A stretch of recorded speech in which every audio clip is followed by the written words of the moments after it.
बंधन बैंक भी आज खबरों में है और एक बार गौरांग जी आपसे इस पे राय जानना चाहेंगे। देखिए काफ़ी अंडर परफॉर्मर रहा है ये, और साथ ही साथ एक जो न्यूज़ की सबको इंतज़ार था वो था मैनेजमेंट चेंज। अब कंपनी की तरफ से इंटरिम जो एमडी और सीईओ है उसकी नियुक्ति की खबर आई है अगले 3 महीने के लिए। कैसे देख रहे हैं गौरांग जी, क्या यहाँ पे कोई टर्न अराउंड स्टोरी बन रही है या फिर बन सकती है? क्योंकि अब तक तो इस कंपनी ने नतीजों के लिहाज से काफ़ी निराश किया है और सभी ब्रोकरेजेस ये मानते हैं कि शायद इस बार बॉटम आउट होगा, शायद इस बार बॉटम आउट होगा। आपकी क्या एनालिसिस है बंधन बैंक पे और आप क्या राय रखते हैं यहाँ पे? आपको भी शुभ प्रभात गुड सृष्टि जी मॉर्निंग। अपनी तरफ से। तो पहले तो अनिवार्य होगा डिस्क्लोजर देने के लिए बुनियादी तर्क के आधार पर बंधन बैंक पर हमारी काफी लंबे समय से खरीदारी की राय रही है। और सिर्फ घोष साहब के रिटायरमेंट होने का या फिर इस्तीफा देना ही नहीं, अगर आप नतीजों पर भी नजर डालेंगे तो दोनों तरफ के नतीजे देखने मिलते हैं बंधन बैंक में। तो कुछ तिमाहियों में बहुत ही शानदार नतीजे, और उसके बाद के तिमाही के नतीजों में उतने ही निराशाजनक। अ, जब घोष साहब के रिटायरमेंट या इस्तीफे की बात आई थी तब 200 के पार चल रहा था और 180 के आसपास के जा करके इसके दाम थमे थे, शेयर के दाम, और फिर ऊपर के तरफ के दायरे। अब जो स्पष्टीकरण आ गया है, क्योंकि बाजार को जो पसंद नहीं आता सृष्टि, वो है स्पष्टीकरण न होना या फिर किसी भी तरह की अनिश्चितता का परिस्थिति। अब ये सब दूर हो गया है, तो हमें लग रहा है कि थोड़ी बहुत स्थिरता आनी चाहिए जहां तक मैनेजमेंट का प्रश्न उठता है। दूसरी तरफ ये देखना अनिवार्य होगा कि अब नतीजों में किस प्रकार से स्थिरता आती है।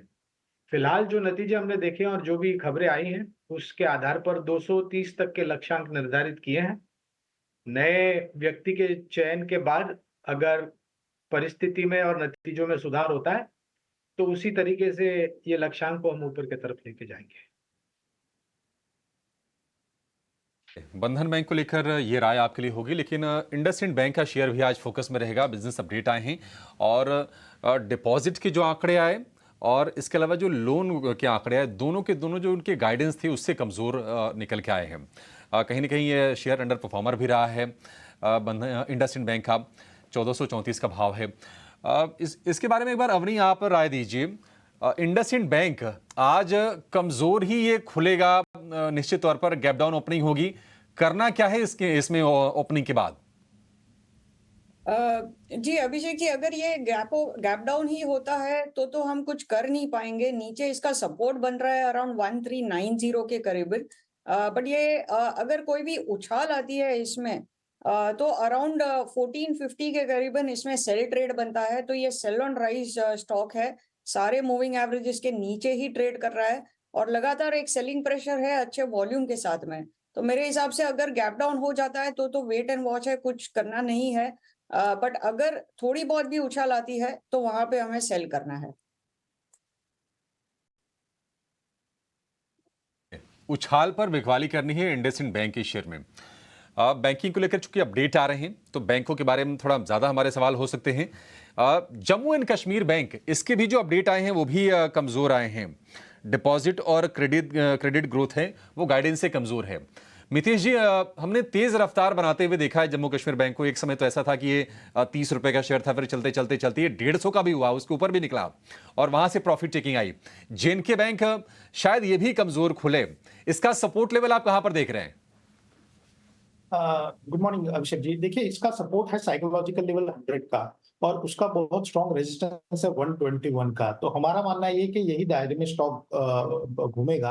अगर 100 के अराउंड आता है तो डेली चार्ट के ऊपर 100 के नीचे अगर बंद आता है तो उसको डेफिनेटली अवॉइड करना चाहिए। लेकिन as of now 100 is a very strong support on the upside, 121 is a very strong resistance.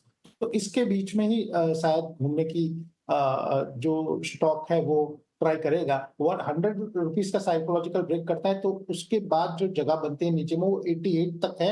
ऊपर में 121 ब्रेक करेगा तो वहां से जगह बनती है 140 का। तो as of now technical status को यही रहेगा कि अवॉइड कीजिए, 121 के ऊपर या 100 के नीचे ही कॉल लेना चाहिए।